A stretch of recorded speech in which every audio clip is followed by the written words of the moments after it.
kay Mayor, unang-una, matagal nyo nang niluluto itong All-Star Game sa Candon. Gaano ka-special to para sa mga kababayan natin dito sa Candon? Ito ay mahalaga sa amin dito.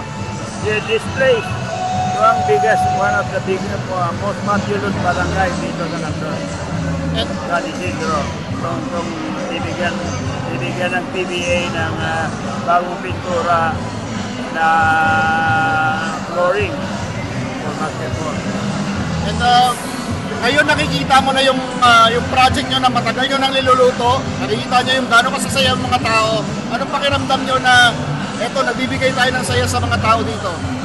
Masayang masaya ako at ito ay natuparan ng mga panaginip natin para mapagbigyan ng kasiyahan mga kababayan natin. Itong mga nakikita nila, yung pagdalo dito ng PBA, malaking bagay talaga. So, yan ay hindi nila makakalimutan. Pagkatapos nito may volleyball pa, di ba? Anong feeling na nagiging sports hub na tong Candon sa tila sa basketball, pati na rin sa volleyball? Masaya ako. Kasi hindi ko naman nakalain na nagiging sports hub ito.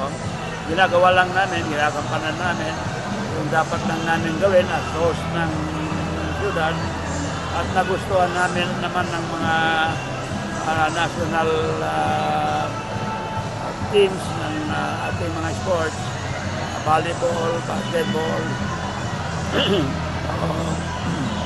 And what's next? Ano pang pagkatapos na itong PBA at saka ng volleyball, anong nakikita nyo in the future sa sports at Candon? Ang po namin talaga is to promote sports as a tourism designation. So Candon will be in the map and I'm happy that it's going that way. Kaya masaya ako at yung plano namin na maging yung sports magiging tourism attraction. So nagagawa na namin yon. So I think every year we will have a national tournament dito at saka international tournament as well. Thank you.